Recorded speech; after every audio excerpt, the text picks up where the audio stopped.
Special operation group की team सोमवार सुबह राजस्थान पुलिस अकेडमी पहुंची थी।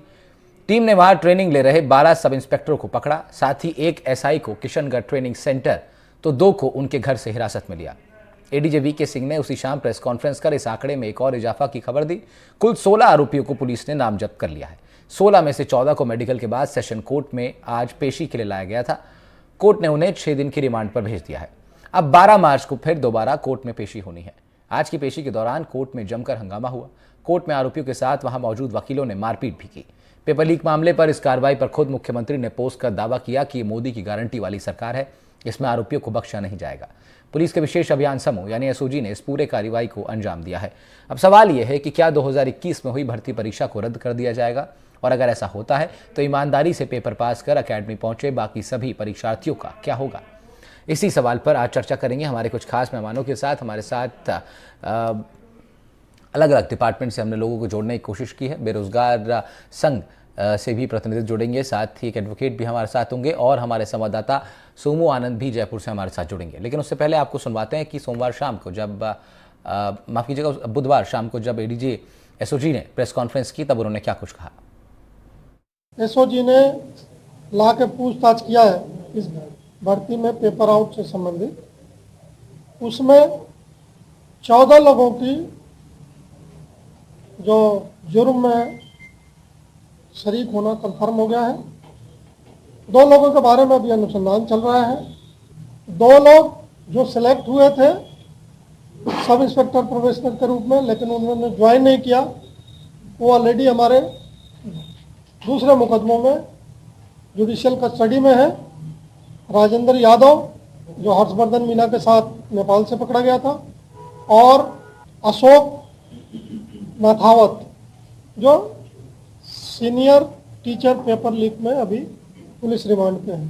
तो 14 ये और 2 टोटल 16 लोग आज की डेट में इस 20 एफआईआर नामजद में से अरेस्टेड हैं।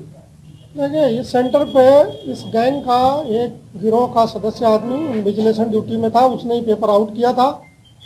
फिर उसका सॉल्यूशन निकाल कर, चूंकि यह परीक्षा 3 दिन चली थी, तो यह पेपर निकाल के और सॉल्यूशन करके फिर अलग अलग गिरोह के सदस्यों ने अलग अलग जगह अलग लोगों को पढ़ाया है।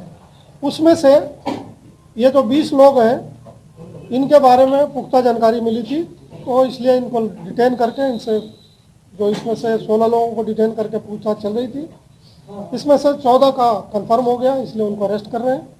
बाकी जो 2 हैं उनके बारे में अनुसंधान चल रहा है। तो एडीजे वीके सिंह को सुन रहे थे। अब हमारे साथ अशोक चौधरी जुड़ रहे हैं, बेरोजगार एकीकृत महासंघ से आप हैं, और देवकी नंदन व्यास जुड़ रहे हैं जो कि राजस्थान हाईकोर्ट में वकील हैं। आप दोनों लोग का बहुत बहुत स्वागत है सर एनडीटीवी राजस्थान पर।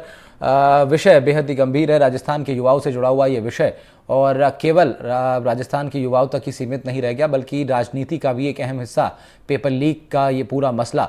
बीता विधानसभा चुनाव इसी मसले पर अहम तौर पर लड़ा गया था और जिसके परिणाम स्वरूप कांग्रेस के प्रति जो गुस्सा था वो भी देखा था। तो इस मामले को राजनीतिक रूप से, सामाजिक रूप से, युवाओं के भविष्य से जोड़ करके तो देखा ही जा रहा है, लेकिन राजनीतिक और सामाजिक रूप से भी बड़ा महत्वपूर्ण ये मुद्दा है। मैं सबसे पहले शुरुआत करूंगा देवकी नंदन व्यास साहब आपसे।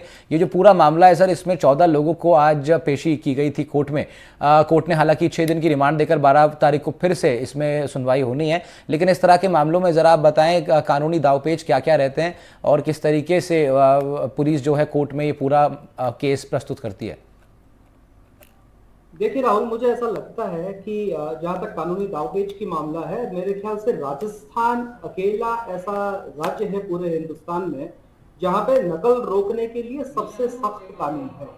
राजस्थान में आज की तारीख में जो कानून है उसके मुताबिक जो आरोपी हैं उनको उम्र कैद तक की सजा हो सकती है। इसमें 10 करोड़ रुपए तक का जुर्माना किया जा सकता है, उनकी संपत्तियां भी कुर्क की जा सकती है। पर जो मुद्दा है वो ये कि इसमें सरकारी जो मशीनरी है वो कितनी क्रियाशील है, वो कितनी काम कर रही है, ये महत्वपूर्ण होता है। सामान्यतः होता ये है कि मैं खुद भी जो है वो सरकारी तौर पे, सरकारी वकील के तौर पे अदालतों में पैरवी करता रहा हूं। होता यह है कि इन्वेस्टिगेटिंग एजेंसीज जो है वो इतनी एक्सपर्ट होने के बावजूद भी जानबूझ करके या जाने अनजाने में ऐसी गलतियां छोड़ देती हैं जिसकी वजह से प्रोसिक्यूशन अपना केस साबित नहीं कर पाता है कई बार, और इसका फायदा उन आरोपियों को मिलता है जो कि बेरोजगारों के साथ में, गरीबों के साथ में, मजलूमों के साथ में इस तरीके से अत्याचार कर रहे हैं और गलत तरीके से कर रहे हैं।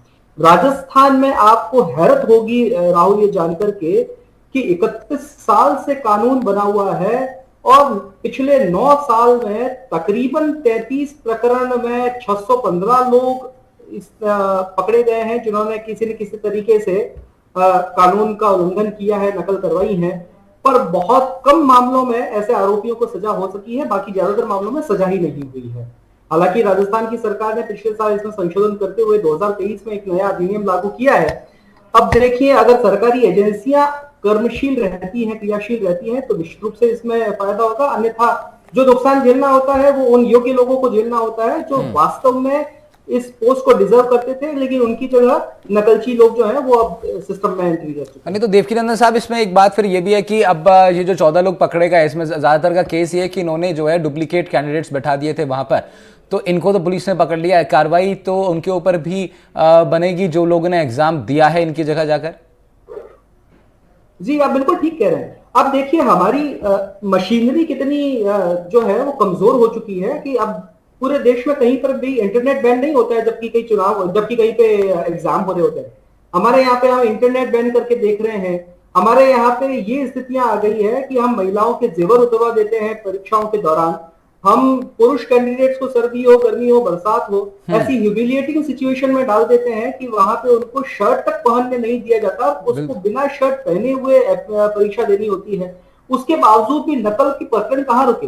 तो आप ये नहीं कह सकते कि इसके लिए लोग जिम्मेदार हैं, इसके लिए मशीनरी भी उतनी ही जिम्मेदार है जो कि रोक नहीं पा रही है। और ये बड़ी बात आपने उठाई कि किस तरीके से तमाम जो लेयर्स होती हैं एग्जामिनेशन सेंटर में, उस चेयर पर बैठने से पहले जहां पे एग्जाम दिया जाएगा, जिस तरह देवकीनंदन साहब बता रहे थे, महिलाओं के लिए भी बड़े लेयर्स बनाई गई हैं चेकिंग की, उसके बाद जाकर के परीक्षार्थियों को बैठने दिया जाता है। लेकिन उसके बावजूद भी ये तमाम घटनाएं हो रही हैं। सोमू आनंद हमारे सहयोगी जुड़ रहे हैं हमारे साथ जयपुर से।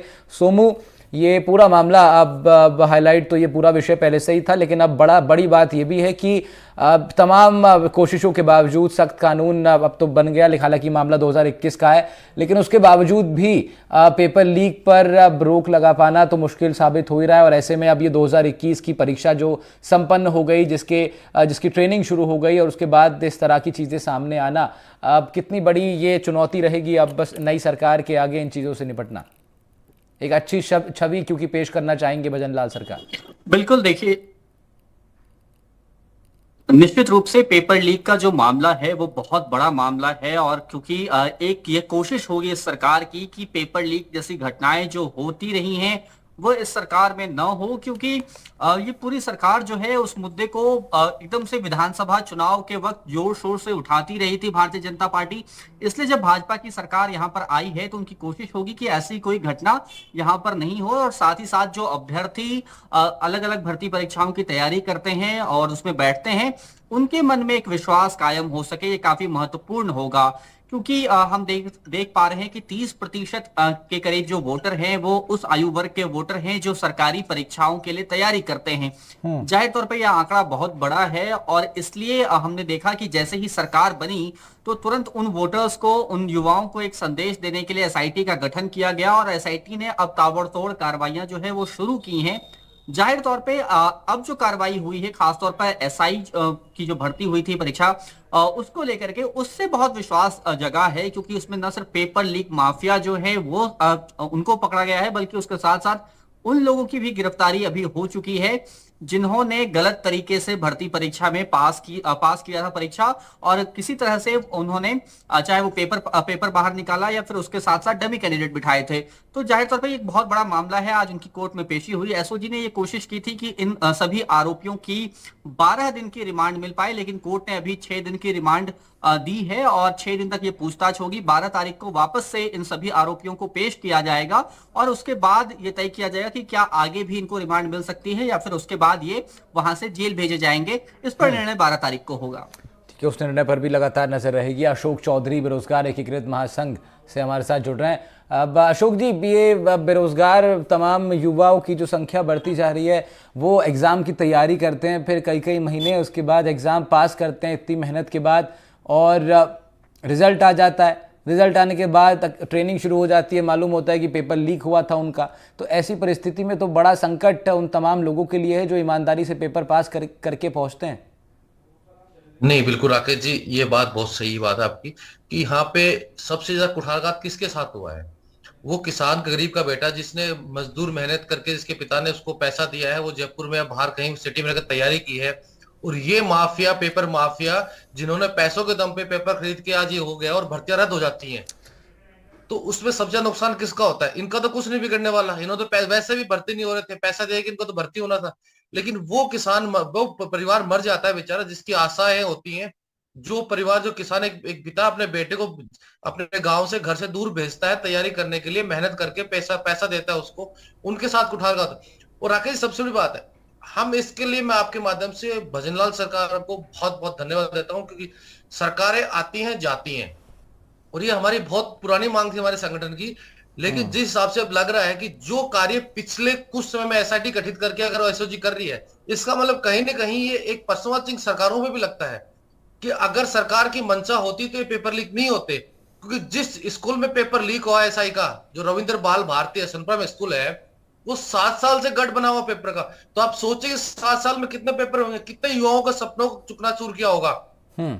तो कहीं ना कहीं ये चीज तमाम बड़े दर्शाती है सवाल कि हैं, तो अशोक अगर चौधरी, सरकार, तमाम बड़े सवाल हैं, और उन्हीं सवालों का जवाब देने का वादा मौजूदा सरकार ने चुनावी कैंपेन में किया था, और यही अब उम्मीद भी की जा रही है कि जिस तरह की उम्मीद है वैसा ही अब एक्शन भी होगा। हालांकि मुख्यमंत्री ने खुद अब ट्वीट कर इस पूरे मामले का संज्ञान लिया। लेकिन देवकीनंदन साहब, ये जो नया कानून अब बना है, खूब सख्ती की बात हो गई है, 10 करोड़ तक का दंड लगने की बात हो गई है, लेकिन अब क्या आपको लगता है कि ये कानून जो है ये अपने आप में पर्याप्त है इन तमाम घटनाओं को रोकने के लिए?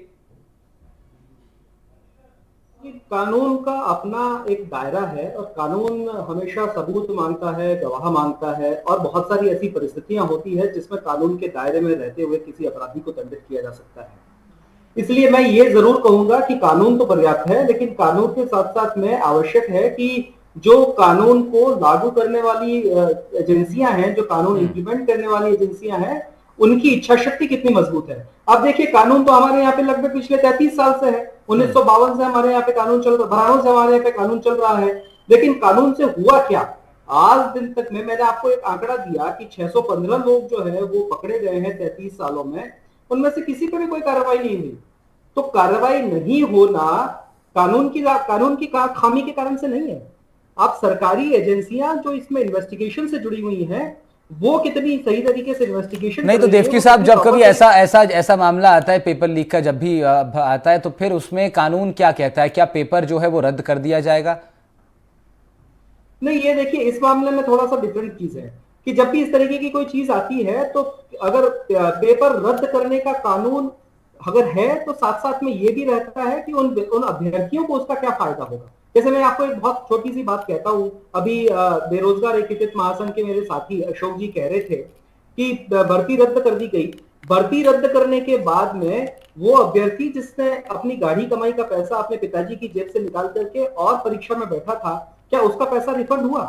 और अगर हुआ भी, तो जो मैं मान लीजिए भर्ती परीक्षा में था, मैंने इस बार पूरी तैयारी के साथ में परीक्षा को दिया, और अगली बार पता नहीं क्या परिस्थितियां होंगी जिसमें मैं परीक्षा दे भी पाऊंगा कि नहीं। और ठीक बात है, वही बात है। तो ऐसे में तो क्या कहता है कानून उन लोगों के लिए क्या कहता है, जरा अगर आप बता पाए, जो लोग दोषी नहीं है ईमानदारी से, जिन्होंने पेपर दिया, लेकिन अब क्या वो भी गेहूं के साथ घुन भी पिसता है? क्या वो वाला बात यहाँ पर होगी, या फिर कुछ उनके पास चारा है इंसाफ के लिए अपने लिए? मैं आपको उसी तरफ ले जा रहा था राहुल जी। दरअसल अदालतें लॉ इंप्लीमेंट कराने का काम करती हैं। तो अदालत के सामने जो लेजिस्लेशन ने कानून बना दिया है, यानी विधायिका ने जो कानून बना दिया है, वो हम उसके बियॉन्ड अदालतें जा नहीं सकती। तो यहाँ सबसे बड़ा कर्तव्य जो बन जाता है, वो एक तो विधायिका का बनता है कि वो अगर इस तरीके से कुछ भी चीज ला रही है, तो इन सारे पहलुओं पे विचार करना चाहिए। आज अगर आप 10 करोड़ का जुर्माना लगाने का कानून लेकर के आ गए हैं, आपने संपत्तियां कुर्क करने का कानून लेकर के आ गए हैं, आप उनको आजीवन कारावास तक का कानून लेकर के आ गए हैं, और उसके बावजूद अगर ये काम नहीं रुक रहा है, तो अदालत, मेरे को लगता है विधायिका को और कानून लागू करने वाली, जांच करने वाली एजेंसियों को अपने गिरबान में झांकना चाहिए कि क्या ये ठीक हो रहा है देश के, राजस्थान के साथ में, बेरोजगारों के साथ में। और मैं इस पक्ष में भी नहीं हूं कि भर्ती परीक्षाएं रद्द कर दी चाहिए, क्योंकि हालांकि ये अलग मुद्दा है कि अदालतें जो है वो आर्टिकल 14 के तहत वो सारी चीजें देखेंगी कि इसमें सुविधा का संतुलन कितना है, किसको कितना नुकसान हो रहा है, किसको कितना फायदा हो रहा है, और सारे पहलुओं पर, पक्षों पर विचार करने के बाद भी अदालतें अपना फैसला सुनाती हैं। ठीक है। इस पर कुछ भी टिप्पणी करना फिलहाल के लिए ठीक नहीं होगा, पर एजेंसियों के लिए और सरकार के लिए निश्चित रूप से ये एक जिम्मेदारी का काम है। ठीक है। अब सोमू, अब ये जो विषय है पूरा अभी आगे चलेगा, तमाम कार्रवाई अब इस पे कोर्ट की तरफ से भी 12 तारीख को होनी है, लेकिन अब सरकार की तरफ से क्या कुछ जो रुख दिखाई दे रहा है, उससे क्या संदेश युवाओं के बीच भी जा रहा है? देखिए, एसओजी ने जिस तरह की कार्रवाई की है इससे काफी संतोष है और अलग अलग जो वर्ग हैं वो सब इस कार्रवाई का स्वागत कर रहे हैं।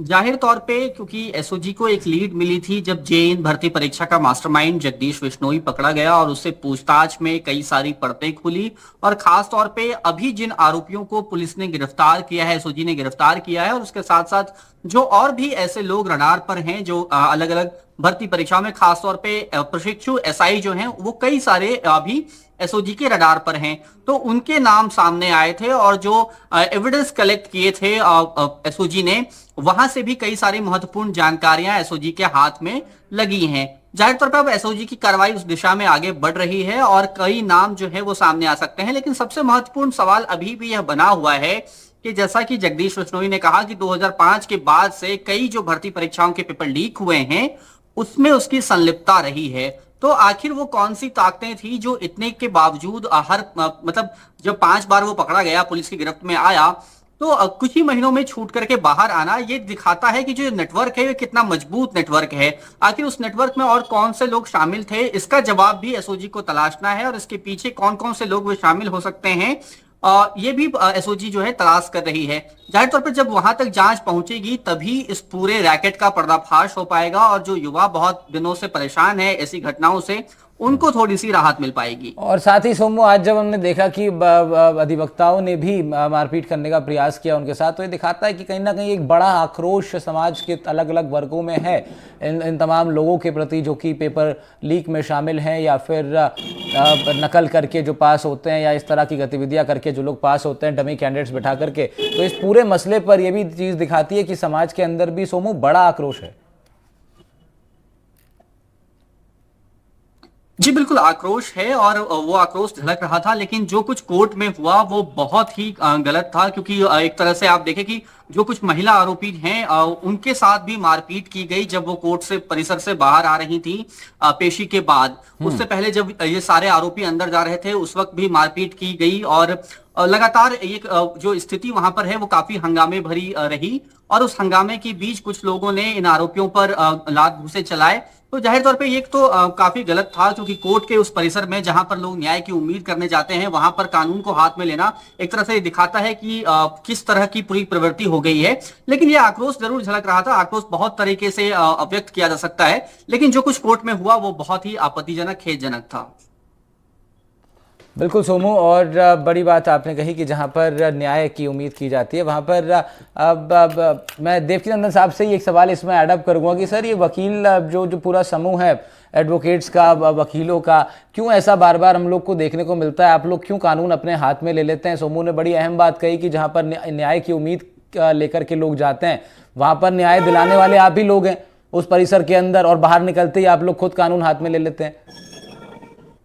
राहुल जी, मैं आपकी इस बात से थोड़ा सा इत्तेफाक नहीं रखता कि वकील कानून हाथ में ले लेता है। देखिए, ऐसा है, जहां किसी भी संस्था में कोई भी काम करने वाले लोग हैं, चाहे वो वकील हैं, चाहे वो पत्रकार हैं, या किसी और फील्ड में काम करने वाले लोग हैं, हम सभी लोग समाज का एक हिस्सा हैं, और समाज का हिस्सा होने के नाते भावनाएं उद्वेलित, मैं निश्चित रूप से इसका समर्थन नहीं करता कि अगर मेरे किसी वकील साथी ने या किसी अन्य ने भी किसी भी जगह पर कुछ किया है, कानून हाथ में लेने का हक किसी को भी नहीं है, चाहे वो वकील हो या कोई और। समर्थन तो आप नहीं करते, लेकिन इस तरह की घटनाएं बार बार सामने आती हैं। खैर, ये आज का हमारा विषय नहीं है, लेकिन क्योंकि आप बैठे हैं यहाँ पर इसलिए पूछना जरूरी था। अशोक चौधरी के पास मैं जा रहा हूँ, आप बेरोजगार युवाओं के लिए आप लोग काम कर रहे हैं। जरा अशोक जी बताइए, क्या कुछ आपका संगठन, किस तरीके से आप लोग काम करते हैं? क्योंकि पेपर लीक जैसे मसले और इस तरह युवाओं के भविष्य से जुड़े पूरे जितने भी तमाम संवेदनशील मसले हैं, इस पर सॉल्यूशन के लिए क्या काम आप लोग करते हैं, जरा बताइए। सर देखिए, जब ये कानून आया था इसके लिए हमने करीबन 4 से 5 बार आंदोलन किया था।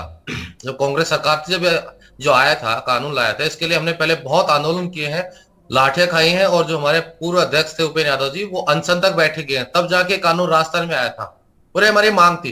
और इस कानून में हमारी एक मांग और भी ऐड करने हम कह रहे हैं कि जब ये कानून कि जो माफिया, उसने जिस जगदीश की बात कर रहे हैं, उसने 19 साल के अंदर लगभग 11 मामलों के अंदर वो 11 पेपर करीब उसने लगभग लीक किए हैं। तो ये मान के चलो उसने कितने तादाद में कितने युवाओं से कुठारघात किया होगा उसने। नहीं, दूसरी मांग क्या थी आपकी? दूसरी मांग ये थी कि जो युवा, हाँ। जो पेपर, सपोज करो आज पेपर तो आउट हो गया, पेपर आउट, उसके बाद में भर्ती रद्द कर दी, उन युवाओं का क्या होगा जिन्होंने तैयारी की? उनका पैसा कौन भरेगा? उन युवाओं को उसका मेहनताना मिलना चाहिए। साथ के अंदर जितना भी खर्चा है, जो भी खर्चा लगे, आज इन्होंने माफियाओं ने करोड़ों रुपए की संपत्ति इकट्ठी कर रखी है। मैं कह रहा हूं कि आज टैक्स पे आप राहुल भारद्वाज जी, आप टैक्स देते हो, वकील साहब बैठे ये टैक्स देते हैं, टैक्स पेयर है, हजारों लोग टैक्स पेयर का पैसा क्यों बर्बाद हो? इनसे इनके वसूलो ना, इनसे इनकी संपत्ति कुर्क करो, इनकी संपत्ति नीलाम करो। आज जिस रविंद्र बाल भारती स्कूल का नाम आ रहा है, जो कि नाम 7 साल से गढ़ बना हुआ है, हाँ। आज वो करोड़ों की संपत्ति है। उस स्कूल की संपत्ति को जब्त करना चाहिए और उस संपत्ति को नीलाम करना चाहिए, और जितना भी सरकार को नुकसान हुआ है और युवाओं को नुकसान है, युवाओं को उसका पैसा मिलना चाहिए, और सरकार को नुकसान हुआ है वो पैसा की भरपाई इन्हीं। क्या देवकी जी क्या ये संभव है? क्या इस तरह का कानून लाया जा सकता है, आगे बन सकता है कि जिसमें जो ईमानदार परीक्षार्थी हैं, जिनका कोई कसूर नहीं है, जो बेकसूर हैं, क्या उनके लिए, क्योंकि ये बहुत कॉम्प्लिकेटेड विषय है, हम लोग बहुत सारे ऐसे विषय हैं जिसमें हम लोग पाते हैं कि 4-5 लोगों की वजह से कई हजार लोगों को नुकसान उठाना पड़ता है। तो क्या कानून में ऐसी संभावनाएं हैं, उम्मीद है कि इस तरह का कानून जो है लाया जा सके, जो कि ईमानदारी से पास होने वाले छात्रों को न्याय दिला सके ऐसी परिस्थितियों में? देखिए, ऐसा है, कानून में ये प्रावधान तो कर ही दिया गया है कि 10 करोड़ रुपए तक का जुर्माना किया जा सकता है और संपत्तियां कुर्क की जा सकती है। वो तो आरोपियों के लिए हो गया, जो जिस पे आरोप सिद्ध होगा। लेकिन जिस तरह से अशोक जी बता रहे हैं कि भाई उनको मेहनताना मिलना चाहिए। जी, जहां तक अशोक जी का कहना है कि कॉम्पनसेशन मिलना चाहिए, या ये सारा विधायिका के पक्ष हाथ की बात है। हाँ, कानून लाया जाने के बाद में उस कानून की विधायी रूप से उसकी वैधानिकता क्या रहेगी, क्योंकि ये थोड़ा सा मुश्किल काम हो जाता है राहुल जी, कि आप कैसे ईमानदार, वही इसीलिए मैं समझना चाह रहा था आपसे। जी जी जी जी, ये थोड़ा सा बहुत कॉम्प्लिकेटेड है, थोड़ा सा मुश्किल काम है कि उसमें किसी तरीके का कॉम्पनसेशन आए। पर हाँ, जो लोग आरोपी हैं उनकी संपत्तियां को निश्चित रूप से की जा सकती है। ठीक बात है। तो अशोक चौधरी, अगर ये 2021 एसआई भर्ती परीक्षा रद्द होती है और तो उसके बाद जो है इस तरह की तमाम और परीक्षाएं भी हैं जिसमें जब पेपर लीक का प्रकरण सामने आता है तो वो रद्द होती हैं, तो कितना बड़ा नुकसान उन तमाम युवाओं को होता है जो कि कई महीनों से इस तैयारी में जुटे हुए थे? राहुल जी, अब मुझे लगता नहीं पॉसिबल नहीं हो पाएगा पुराने भर्ती, क्योंकि जो निकल के आया कि 2005 से 19 साल में जो पेपर आउट हुए हैं, हाँ। कि जो युवा हाँ, लेकिन मैं ये जरूर चाहता हूं आपके माध्यम से कि इनकी जांच सबकी होनी चाहिए। मैं आज रद्द की बात तो मैं नहीं करूंगा कि जो 2005 में भर्तियां होगी, 18 साल से 15 साल से युवा लगे हुए हैं, उनके साथ आज गलत हो जाए, लेकिन मैं ये जरूर कहूंगा कि उनकी सबकी जांच हो और उनके अंदर जितने भी फर्जी अभ्यर्थी लगे हैं, जो भी डम्मी फर्जी लगे उनको निकालें और उनकी जगह उस समय के जो अभ्यर्थी हैं उनको मिले, उनको रोजगार मिले। क्योंकि सर एक चीज बताओ, 2021 में ऐसा ही भर्ती हुई थी, लास्ट इस समय अगर किसी। ठीक है अशोक जी, ठीक है। सोमू, अब इस पूरे मामले पे आगे क्या कुछ अपडेट सामने आएगा? 12 तारीख को दोबारा सुनवाई होनी है, और क्या अपडेट इसमें एसओजी की तरफ से कुछ आपके पास आया? जी देखिए, एसओजी की जांच कई सारे पहलुओं पर चल रही है। कुल 40 आरोपी जो हैं उनके खिलाफ जो है एसओजी अभी कार्रवाई कर रही है, उन पर एफआईआर दर्ज हुई है। इन 14 आरोपियों के साथ साथ यानी 26 और आरोपी हैं अभी सम्मिलित, तो उन पर भी किस तरह से कार्रवाई होती है, उन तक कब पहुंचती है एसओजी, उन पर कब कार्रवाई होती है, यह एक देखने वाली बात है। और उसके साथ साथ 12 तारीख को जब दोबारा पेशी होगी तो क्या कुछ निकलता है, ये 2 महत्वपूर्ण पहलू हैं जो आने वाले दिनों में हम देखेंगे। बिल्कुल ठीक है सोमू, बहुत बहुत शुक्रिया आपका तमाम जानकारी के लिए। देवकीनंदन साहब आपका भी शुक्रिया, अशोक चौधरी आपका भी बहुत बहुत शुक्रिया इस चर्चा में हमारे साथ जुड़ने के लिए। तो आखिरी बात में आज हम बात कर रहे थे पेपर लीक प्रकरण के उन तमाम बड़े विषयों पर। क्या भी परीक्षा रद्द होगी तो फिर उन ईमानदार परीक्षार्थी को क्या होगा जिन्होंने कई महीनों की मेहनत के बाद ये मुकाम पाया था, आज ट्रेनिंग कर रहे थे एसआई का। तमाम बड़े सवाल हैं जिस पर नज़र बनी रहेगी। साथ ही साथ 12 मार्च को अब दोबारा सुनवाई के लिए कोर्ट में इन आरोपियों की पेशी भी होनी है, उस पर भी नजर रहेगी। खबरों का सिलसिला भी जारी है एनडीटीवी पर। फिलहाल अपनी बात में मेरे साथ इतना ही। नमस्कार।